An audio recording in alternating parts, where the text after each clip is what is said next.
Hello and welcome back to Book and Page. We are on to our second Aristophanes comedy. We're going to be looking at the Wasps.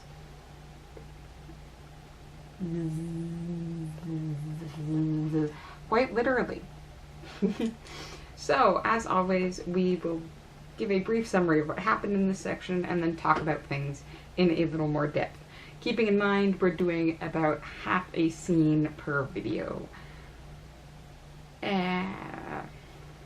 They'll lose some of the judgment-wise, but we're figuring it out. So, let's talk about the start of Wasps. We actually open this play in a very odd scene. We have a house on stage that is absolutely boarded up and covered by a net. There is somebody sleeping on the roof and two servants sleeping against the house. The servants are asleep, they wake up, they fall asleep again, and wake up both having had strange dreams. They discuss these dreams with each other, both feeling very uncomfortable about them, and then break the fourth wall immediately. Yes, the audience gets a direct explanation of what's going on with this weird house. It turns out they are keeping a man trapped inside. Yeah. It turns out there are two people that live in this house. There is Cleon and Cleon. I'm probably pronouncing at least that second one poorly because there's a B in the front of the D. I'm just assuming that B is silent here. But both these names translate to be lover of Cleon and basically hater of Cleon. Yeah, we'll get to that bit. So, it turns out Filio really likes joining the courts. He likes voting. He likes being on the jury, to the point where he's kind of obsessed with it. And Deli, his son, is feeling very uncomfortable about this fact. So, is been trying to discourage his father from attending. Everything from trying to get him to join the Bacchic rituals to sending him off on a ship. They've gotten to the point where none of this has worked, so they've got Filio trapped in his house with all of the little escape mechanisms cut off. Except we find out, it turns out Filio is really good at escaping the house and has constantly made his way to the courts. That's why they're all trying to stay awake and keep him blocked in. Deli wakes up, and it turns out Filio is also inside awake, desperately trying to find a way to escape. He first tries climbing up the chimney, then he tries to break his way out of the front door, and then he tries a very odd trick, which is to say he wants to sell the donkey. He grabs hold of the belly of the donkey, and Deli almost brings the donkey and his father out of the house. The servants are there, though, so this trick is discovered, and both the donkey and Filio are returned to the house, where Filio then attempts to push out through some tiles. He's literally breaking holes in his house, desperately trying to get out. Yeah, the prevention of all of these escapes makes both Deli and the servants very tired, so they all fall asleep, despite the fact that they know reinforcements are coming. It turns out Filio is just one of many wasps. That is to say, old men who are constantly heading to the courts to make sure that people get punished. Shortly after they fall asleep, the other wasps show up, first with sounds and then with their actual presence. Aristophanes isn't pulling punches on this one, considering these men are literally dressed up as wasps with their jurymen cloaks over top. They are led by their own sons, who are carrying the lanterns, but these two groups are constantly fighting with each other, to the point where the son is constantly threatening to abandon the father, and the father is, well, whacking him over the head and telling him off constantly. Great family dynamic. They do get to Filio's house, and realizing that Filio hasn't arrived for them, decide to sing to him to wake him up. Obviously, he simply overslept, but he always loved the old songs. The chorus leader plays a song. Filio doesn't respond. He and his son fight a little more, and then Filio does stick his head out of a window to sing back about the fact that he's trapped in his house. Yeah, it's some weird imagery from beginning to end. So there's plenty of things for us to dig into. Allusions to previous works, allusions to people in existence in Athens at the time, and that beautiful fourth wall break, among many other things. So let's try and address some of them quickly. The donkey thing is quite strange. It's because it's actually an allusion to the Odyssey, the great Homerian epic in which Odysseus spends 10 years getting home from the Trojan War and then kills a whole lot of people. On this adventure, he loses practically every single one of his crew members, and one of the first places this happens is when they end up trapped by a Cyclops. In order to escape from the Cyclops, what they actually do is pretend to be his sheep. Yep, all of them end up dressed up as sheep, walking out the door. How does this work? Well, they blinded him first. Yes, they quite literally blinded the Cyclops, pretended to be his sheep. Odysseus is actually clinging to the largest sheep along the bottom, and the Cyclops just feels along top. They all get out, and we even have another direct allusion when Delhi asks who's there. Phileo responds, no one. That's actually the name Odysseus gave to the Cyclops, so that when he was being attacked, everyone was like, what's happening? What's happening? And the Cyclops yelled out, no one's attacking me. Yes, that's, yep. So, we can make some strange inferences here. First and foremost, Phileo seems to understand the history more than Delhi does. Delhi does not realize this is a trick until one of the servants points it out to him. We also seem to have some short-sighted nature to Delhi, considering the fact that rather than just pull his father off the bottom of the donkey, he needs help finding his father there, and then instead of saying, hey dad, get back into the house, or assuming, the only person who could be on the donkey's belly is his father, he then asks who's there. So, we seem to be getting an idea that the Cyclops illusion as a blinded Cyclops kind of applies to Delhi.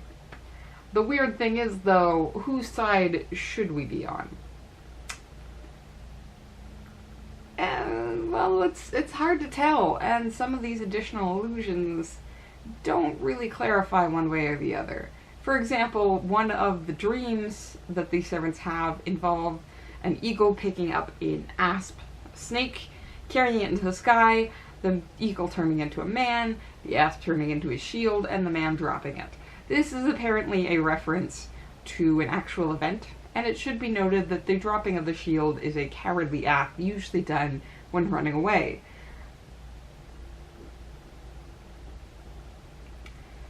This could just come across as a punch towards somebody in the political scheme at the time, which it certainly does, but let's give Aristophanes the benefit of the doubt here and say that this dream sequence and the understanding message of it applies to our story here as well, and it's not just something random.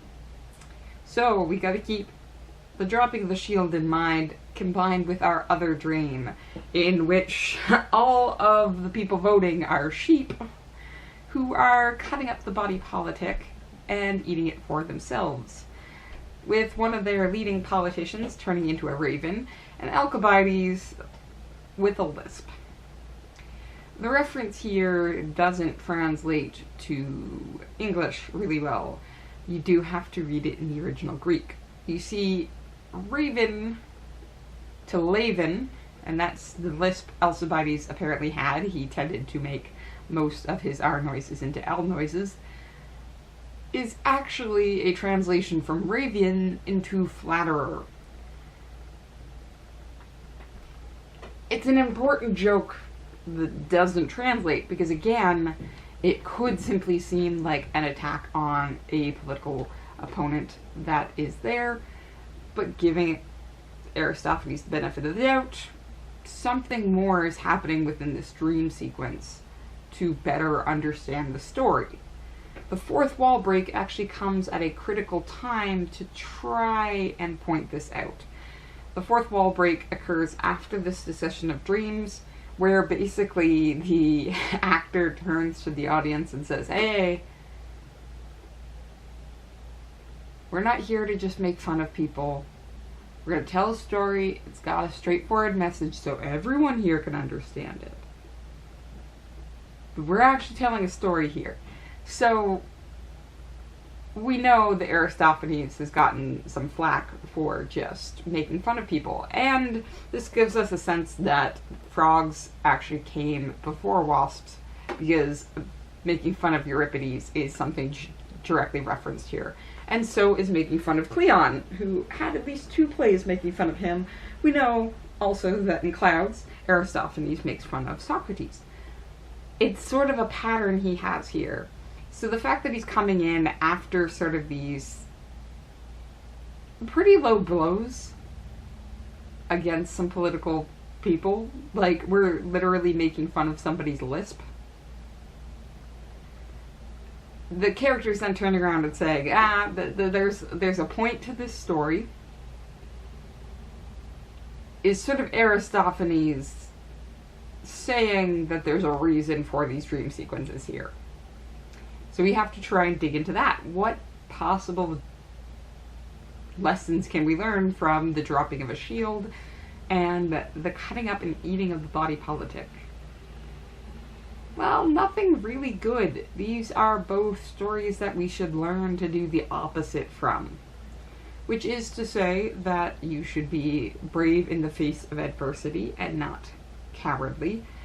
And that, well, again, we're getting into the hard politics here. These people are sheeple. You're sheeple. The audience watching this are sheeple. You're being led around by the neck and made to feel like you know what's going on, when really you are just helping to destroy the city itself. Not a nice imagery to deal with. Especially, again, we have this raven, a bird, I wouldn't say notoriously known for this, but of the group that tends to scavenge particularly dead bodies, the sheeple, and then the flatterer. So the raven turning into the flatterer of the sheeple, telling them what they want to hear. And we really do get the sense this is what's happening, because when we have the wasps show up towards the end of this section, well, the chorus leader fully admits that this is how it works. Cleon's been telling them that they're desperately important. They're the ones that make the good decisions. They're the ones who have been harmed by this political person, so they should punish him to the utmost.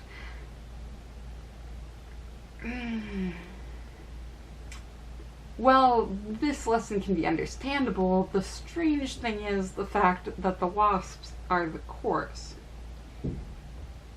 If you've watched the discussion of Greek theater, both tragedy and comedy, you'll know that usually the chorus is meant to be a sit-in for the audience. They're this perspective you're supposed to take. Well, Aristophanes seems to be playing with that. From the very beginning, this is not a positive perspective. These people look, well, embarrassingly awful. The fact is that they have gigantic stingers attached to their butts. They're striped, and they've got dirty, worn cloaks that they're wearing. They're not exactly put together right now. Ugh, that says a lot about what you think about the audience, doesn't it? Again, going back to the fourth wall break, simple message even you folks can understand. You look ridiculous. You're being stupid. You need to stop. Yeah, Aristophanes seems to be playing with the image of understanding dreams and the image of the audience in some really awkward ways. He, well, doesn't exactly think these people are intelligent. The fourth wall break even plays that up.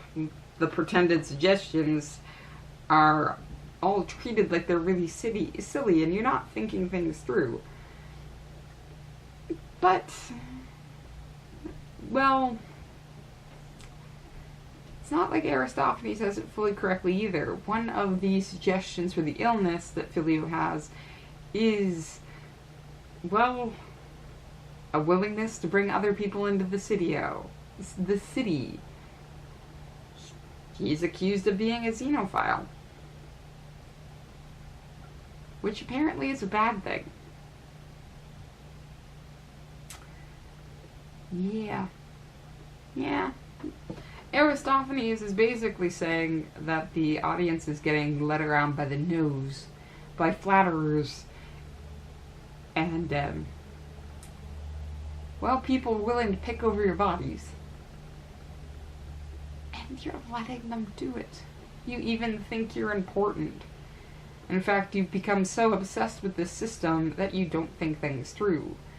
Phileo is obsessed with the system, but purely to damage other people. He's apparently received a prophecy from the Oracle of Delphi that if he ever acquits somebody, he will shrivel up and die. Again, Aristophanes, not exactly a friend to the political system right now. He is taking it to task in a lot of interesting ways. First and foremost, you never do anything positive. You're only trying to tear down other people. You're being led around by flatterers who will pick over your body given any chance that they can. You're tearing up the body politic and acting cowardly every chance you get. Whew. But we're being reassured that this isn't an attack on anyone in particular. There's a story here, and a message to the story. Aristophanes is trying really hard to get you to buy into all of this. Which makes me a little uncomfortable. If you're sheeple who buy into anything, well, be critical of both yourself and of Aristophanes here. Though not so critical that you kill him or kick him out.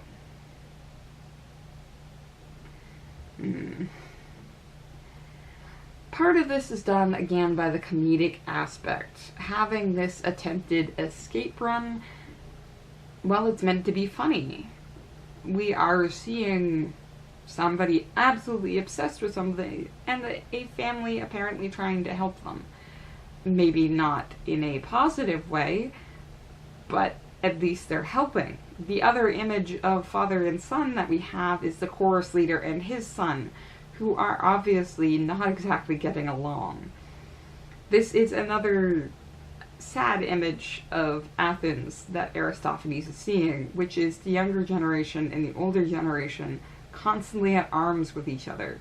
They will get along on the surface level if it gets them something that they want, but literally the son is willing to turn on his father every chance he gets if he's not immediately given what he wants, such as the figs, and to not be beaten about the head. One of these is more understandable than the other, but the communication is simply not occurring between the older generation and the younger generation. Sometimes the younger generation tries to warn the older generation about an oncoming problem, such as the mud puddle. The older generation doesn't listen and then ultimately walks right into the problem. But the younger generation isn't also willing to listen to the older generation. The older generation instructs the boy how to properly trim his lamp, and the boy ignores him, not realizing that it's going to cause financial troubles in the future. This is actually pretty accurate, which is to say that young folks can go a little crazy with the money simply because they've never had the experience of having it or the experience of financial ruin, but they can also see the change of the system and the long-term problems that the older generation is more likely to ignore. Ultimately, we end up with a very strange procession coming across the stage. A chorus that maybe we're not supposed to buy into, and we're certainly supposed to recognize is representative of ourselves. But, well, why don't we see how far this goes? Non-interaction into the system is also problematic. Isn't the dropping of the shield and running away true on both sides? Whether or not you're involved too much or not involved at all. I'm going to keep reading, and I hope you do too. See you next time.